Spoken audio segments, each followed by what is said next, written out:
Hello everyone, back on Oberon again shortly because I just wanted to make a short video to show you how you can make yourself a tool for something you want to do on the system, let's say something like a macro.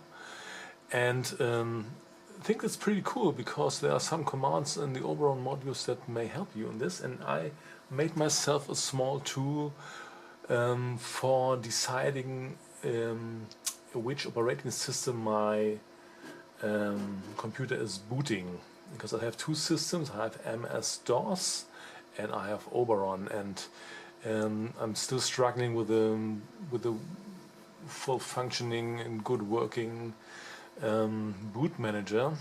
I'm still trying some things with grub for DOS, but I'm not very firm in boot manager, so I have my issues there, and I'm a little bit scared I might blow up my system, have to reinstall everything. So I decided to make an easier solution to decide what to boot. This is also suitable because normally I'm working for a while with one operating system. That means I do not switch continuously forth and back.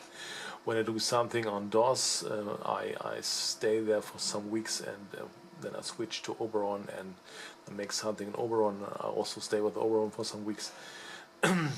So, but now let's come to the point in the tool. I show you this here. I wanted to make a small tool that decides which partition of the hard disk has to be booted, and I made a simple text file I named switchboot.tool, and I made three segments here. The first is this is just a header. The red lines are just headers. Show config, boot DOS, boot Oberon are headers, and the functionality is here in the blue commands. So I can click here on partition show, and here I can see actually that Oberon is active because the asterisk here is in the line with the Oberon system. I can close it, and now I can click here on this configuration do commands. I will explain you in a few seconds. And now you can see the asterisk sign has switched to the DOS partition.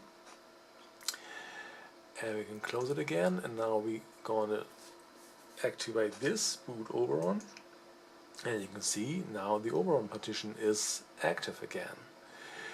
So the functionality is pretty easy. You see that I use some well-known commands from the module partitions I already showed you in my first Oberon videos.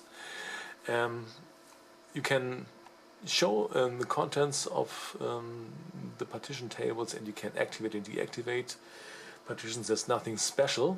The cool thing is this command here, configuration do command. This is actually a procedure of the module configuration, and it does work in a way that it executes every line of the following command sequences up to the point where a single wave character is recognized, and then it stops.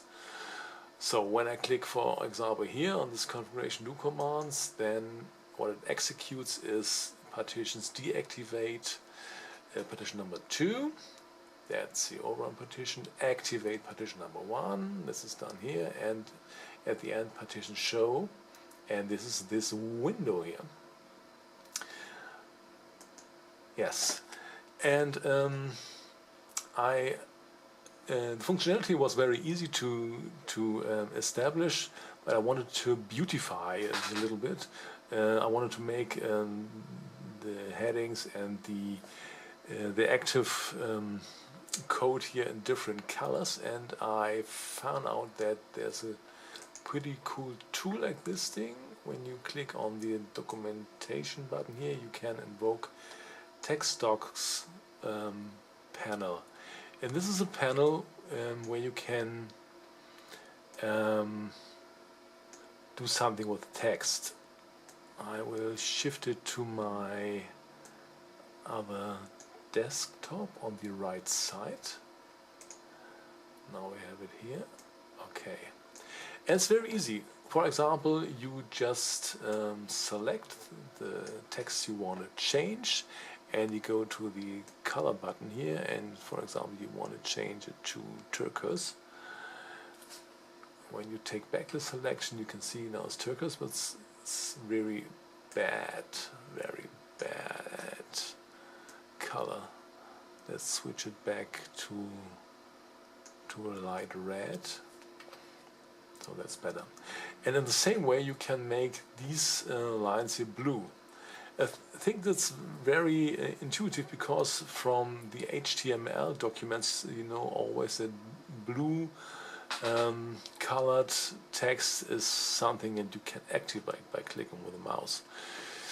And you also can change the size of the text. For example, I hope this works. Let's go to the size 14, and now it's bigger. Yeah. So we can make the other headers also a little bit bigger. Oh, that's pretty nice. And you also can change the style, can medium, bold, italic, and you have different fonts to try, also the font size and font types. You can insert hyperlinks. I really did not try this yet, and there's a lot of new stuff for me to explore, but just wanted to show you that really cool and neat little helpers existing in a system where you can do all your stuff that you want to do. And when you want to write a macro that makes something on the system easier for you, and this is an example for this, and then you should do it. So go on and explore your system. Thank you for watching.